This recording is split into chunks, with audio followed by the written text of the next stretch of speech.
Hello everyone. तो finally JEE main session 2 का examination over हो चुका है और इस साल जेई मेन के एग्जामिनेशन में सेशन 1 सेशन 2 मिलाकर बात करें तो लगभग 15 लाख से ज्यादा बच्चे रजिस्टर हुए थे। और इतने एप्लीकेशंस के बीच ये बात तो इम्पॉसिबल है कि हर बच्चों को आईआईटी या फिर एनआईटी के अंदर एडमिशन मिल पाएगा, क्योंकि अगर सारे आईआईटीज एनआईटीज के सीट को मिला लें तो लगभग 35,000 के आसपास सीट्स हैं। आईआईटीज एनआईटीज ट्रिपल आईटीज और जीएफटीआई के सीट को मिला लें तो लगभग 60 से 65,000 के आसपास सीट हैं। और इनमें से भी बहुत सारे NITs triple IT GFTI newly established है, जहां की प्लेसमेंट अपॉर्चुनिटी उतनी अच्छी नहीं है। और इसीलिए आपके लिए इंपॉर्टेंट हो जाता है कि जेई मेन के साथ साथ में कुछ अच्छे एंट्रेंस एग्जाम के लिए भी आप लोग अप्लाई कर लीजिए, ताकि आपका जेई रैंक अच्छा नहीं होता है तो बाद में आपको पछताना ना पड़े। जेई की तरह ही एआईसीडब्ल्यू भी एक नेशनल लेवल एंट्रेंस एग्जाम है, जिसके एक सिंगल एप्लीकेशन के थ्रू आपको 1200 से ज्यादा कॉलेजेस और 250 से ज्यादा यूनिवर्सिटीज के अंदर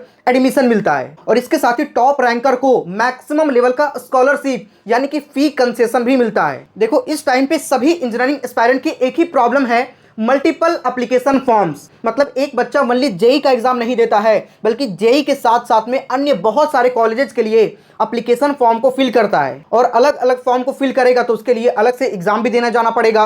तो मतलब पहले तो एप्लीकेशन फॉर्म में इतना ज्यादा पैसा आपका लग गया, उसके बाद जब आप एग्जाम देने जाएंगे अलग अलग जगह पे तो ये प्रोसेस काफी ज्यादा हेक्टिक हो जाता है। इसीलिए मैं इस वीडियो में आपको एक ऐसा सॉल्यूशन देने वाला हूं जिससे सिर्फ एक एग्जाम को दे करके आप 1200 से ज्यादा कॉलेजेस और 250 से ज्यादा यूनिवर्सिटीज के अंदर एडमिशन ले सकते हैं। जिस एंट्रेंस एग्जाम का नाम है एआईसीडब्ल्यू यानी कि all India combined entrance examination. तो अब आपके मन में इस एग्जाम के बारे में डिटेल इंफॉर्मेशन जानने का मन कर रहा होगा। उसके साथ ही इसका एग्जाम पैटर्न क्या होता है और काउंसलिंग प्रोसेस, इन सभी को लेकर आपके मन में बहुत सारे डाउट होंगे। तो एक एक डाउट का सॉल्यूशन मिलने वाला है, बस आप इस वीडियो को पूरी ध्यान से देखिएगा। देखो, ये एआईसीडब्ल्यू एक ऐसा एग्जाम है जिसके बेस पे आपको बहुत सारे कोर्सेज के अंदर एडमिशन मिलता है। खास तौर पे बात करें इंजीनियरिंग के बारे में तो जो बच्चे 12th पास हैं पीसीएम से, वो बच्चे इंजीनियरिंग के लिए भी अप्लाई कर सकते हैं। मतलब एग्जाम एक ही है, लेकिन कई सारे बच्चों को बीटेक करना होगा तो बीटेक के लिए भी कर सकते हैं। कुछ बच्चे ऐसे होंगे जिनको बायोटेक्नोलॉजी करना है, कुछ बच्चे को बी फार्मेसी करना होगा, बीएससी नर्सिंग करना होगा, बीएससी एग्रीकल्चर करना होगा, बीबीए करना होगा, बीसीए करना होगा, बी डिजाइन करना होगा, एलएलबी करना होगा, बीएससी बीबीए बीसीए, उसके अलावा मास कम्युनिकेशन एंड जर्नलिज्म करना होगा, एमबीए पीजीडीएम। ये हर एक कोर्स के लिए सिर्फ एक एग्जाम होता है जिसका नाम है एआईसीडब्ल्यू। बस आपको अप्लाई करते टाइम ये मेंशन करना होगा कि आप किस कोर्स के लिए अप्लाई कर रहे हैं, वहीं पे आपको ऑप्शंस मिल जाएंगे। तो जो बच्चे बीटेक करना चाहते हैं वो इंजीनियरिंग सेलेक्ट कर लीजिएगा, जिसके अंदर बीटेक या फिर बीई आता है। ब्रांचेज आपको लगभग हर टाइप के ब्रांचेज मिल जाएंगे। कंप्यूटर साइंस इंजीनियरिंग मिल जाएगा, उसके अलावा जो उसके स्पेशलाइजेशन है वो भी कोर्स यहाँ पे आपको मिल जाता है। इस टाइम पे एआईएमएल का भी काफी डिमांड चल रहा है, वो स्पेशलाइजेशन भी यहाँ पे आपको मिल जाता है। तो जितने लोगों को अप्लाई करना है, अप्लाई करने का लिंक हम डिस्क्रिप्शन कमेंट के सबसे टॉप पे डाल दिए हैं, सभी लोग जाकर के इसके लिए अप्लाई कर सकते हैं। इस एग्जाम के कुछ एडवांटेजेस के बारे में जाने तो मैंने आपको पहले ही बताया कि आपको अलग अलग किसी एग्जाम के लिए अप्लाई नहीं करना पड़ेगा। एक एग्जाम के बेस पे आपको इतने ज्यादा कॉलेजेस और इतने ज्यादा यूनिवर्सिटीज के अंदर एडमिशन मिलता है। और टॉप रैंकर जो बच्चा होगा उसको अप टू 100% तक का फी कंसेशन भी मिलता है आपके कॉलेज फीस के अंदर। और ये एग्जाम होम बेस्ड यानी कि ऑनलाइन और सेंटर बेस्ड यानी कि ऑफलाइन, आप जिस भी मोड से देना चाहें उस मोड से इस एग्जाम को दे सकते हैं। जिसमें आप कंफर्टेबल हैं, घर से बैठकर देना चाहें तो वो भी ऑप्शन आपके पास मिल जाता है। घर पे पीसी, लैपटॉप या फिर अपने फोन से इस एग्जाम को दे सकते हैं। और आपको मैंने कोर्सेज के बारे में तो बताया है कि 20 से ज्यादा कोर्सेज अवेलेबल हैं, जहां पे 500 से ज्यादा नैक ए प्लस के colleges, NAAC A and NBSC accredited colleges and universities आपको मिलता है।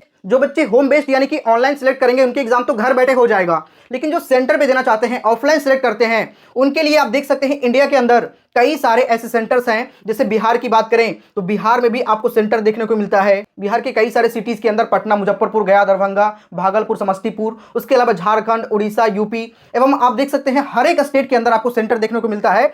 कुछ इंटरनेशनल सेंटर भी बनाया गया है, यहाँ पे आप देख सकते हैं दुबई, काठमांडू, ढाका, थिम्पू, इन सभी इंटरनेशनल सेंटर पर भी ये एग्जाम कंडक्ट किया जा रहा है। जिसके लिए एलिजिबिलिटी एंड सिलेबस की बात करें तो अगर बीटेक के लिए आप अप्लाई कर रहे हैं तो आपके 21 ईयर एज लिमिट यहाँ पे रखा गया है। 10+2 मिनिमम मिनिमम 50% मार्क्स से आप पास हो और आपके पास फिजिक्स, केमिस्ट्री, मैथमेटिक्स होना चाहिए। और कुछ बच्चे अपने बोर्ड एग्जाम इस साल अगर दे रहे हैं तो अपीयरिंग में भी आप अप्लाई कर सकते हैं। दोनों ही बच्चे अप्लाई कर सकते हैं, ठीक है। अप्लाई करने का लास्ट डेट बहुत नजदीक है, तो जल्दी से अप्लाई कर लीजिएगा। अप्लाई करते ही आपके फोन पे और आपके ईमेल आईडी पे सारा डिटेल आपको मिल जाएगा, ठीक है। एग्जाम पैटर्न की बात करें तो 2 घंटे का एग्जाम होगा, जिसमें 120 क्वेश्चन आपसे पूछे जाएंगे। टोटल 3-3 नंबर का हर क्वेश्चन होगा, जिसमें 1/3 का नेगेटिव मार्किंग होगा। ये टेस्ट आपके एमसीक्यू बेस्ड होगा। जिस तरीके से आपका जेईई मेन का एग्जाम होता है, सेम एज इट इज आपका ये एग्जाम कंडक्ट होगा। कंप्यूटर बेस्ड टेस्ट यानी कि सीबीटी मोड में आपका एग्जामिनेशन कंडक्ट किया जाएगा और मीडियम इसका इंग्लिश है, जो कि 4 सेक्शन में होगा। यहाँ पे आप देख सकते हैं। बाकी सिलेबस को भी आप वीडियो रोक करके देख लीजिएगा, ठीक है यहाँ पे। और वही कुछ बच्चे पीसीवी वाले होंगे, जिनको बी फार्मेसी करना है, बीएससी नर्सिंग करना है, बायोटेक्नोलॉजी करना है, बीपीटी यानी कि बैचलर ऑफ फिजियोथेरेपी करना है, तो उसके लिए एज लिमिट 22 ईयर्स है, ठीक है। और सेम उसी टाइप से आपके 10+2 में फिजिक्स, केमिस्ट्री और बायोलॉजी में मिनिमम 50% मार्क्स आपके पास होना चाहिए। तो सभी लोग जाकर के अभी अप्लाई कर लीजिएगा। आप किसी भी कोर्स के लिए अप्लाई करना चाहते हैं, अप्लाई करने का लिंक आपको डिस्क्रिप्शन और कमेंट के सबसे टॉप पे मिल जाएगा। अप्लाई करने का थोड़ा सा प्रोसीजर मैं आपको समझा देता हूं। डिस्क्रिप्शन में जो दिया गया लिंक है उस पर जैसे ही आप क्लिक करेंगे, उसके बाद में आपके सामने आएगा रजिस्टर करने का। सिंपली आपको अपने आप को रजिस्टर करना है वहां पे, और रजिस्टर करते ही आपको लॉगिन करना होगा अपने ईमेल आईडी एंड पासवर्ड से। जो आप रजिस्टर करते टाइम ईमेल आईडी और पासवर्ड देंगे, उसी से आपको लॉगिन करना होगा। लॉगिन करने के बाद आपको अपना एप्लीकेशन फॉर्म का कंप्लीट प्रोसीजर कंप्लीट करना है, और साथ ही अगले स्टेप में आपको सेलेक्ट करना होगा कि आप किस मोड से देना चाहते हैं, ऑनलाइन या फिर ऑफलाइन, सेंटर बेस्ड या फिर होम बेस्ड, जो भी होगा सिलेक्ट कर लीजिएगा। उसके बाद में आपका एग्जामिनेशन आपको यहाँ पे शेड्यूल करना है। उसके अगला प्रोसेस में आप यहाँ पे देख सकते हैं पेमेंट ऑफ एप्लीकेशन फी। जो एप्लीकेशन फी, देखो हर एग्जाम को कंडक्ट करने का थोड़ा सा चार्ज लगता है, तो इसके लिए भी आपका थोड़ा सा मिनिमम चार्ज रखा गया है। लेकिन वैसे बच्चों को कोई चार्ज नहीं देना जो ऑलरेडी फेज 1 में अप्लाई किए थे। ये फेज 2 चल रहा है। कुछ बच्चे ऐसे होंगे जो फेज 1 में अप्लाई किए थे, तो वहां पे उन्होंने ऑलरेडी फी को पे कर रखा है, तो इनके लिए फेज 2 में बिल्कुल फ्री होगा। लेकिन अगर आप फ्रेश कैंडिडेट के रूप में फेज 2 में डायरेक्टली अप्लाई कर रहे हैं, तो यहां पे आपको फी को पे करना होगा, ठीक है। यहां पे एक बार तो आपको फी देना ही होता है, चाहे वो आप फेज 1 में दे दें या फिर फेज 2 में आप फ्रेश कैंडिडेट के रूप में अप्लाई करेंगे, तो यहां पे आपको देना पड़ेगा। तो अगर आप में से कोई स्टूडेंट फेज 1 मिस कर दिया है तो कोई दिक्कत नहीं, कोई प्रॉब्लम वाली बात नहीं है। आप फेज 2 में फ्रेश कैंडिडेट के रूप में अप्लाई कर सकते हैं। और अगर किसी बच्चे ने फेज 1 दिया था, तो दोनों में से जिसमें बेटर परफॉर्मेंस होगा उसके बेस पे आपका रैंक मिलेगा, और उसी के बेस पे आप वही रैंक जो होगा वो आपके काउंसलिंग में कंसिडर किया जाएगा। उसके बाद में जैसे ही आपका यहाँ पे फी पे हो जाएगा, फिर जाकर के जो एज शेड्यूल आपका एग्जामिनेशन डेट होगा, उस डेट पे आप ऑफलाइन सेलेक्ट करेंगे तो ऑफलाइन सेंटर पे जाकर के देंगे, और होम बेस्ड ऑनलाइन सेलेक्ट करेंगे तो घर बैठे आपको एग्जाम देना है। तो ये सारी डिटेल्स आपको मेल पे मिल जाएगी, कोई भी प्रॉब्लम नहीं होगा।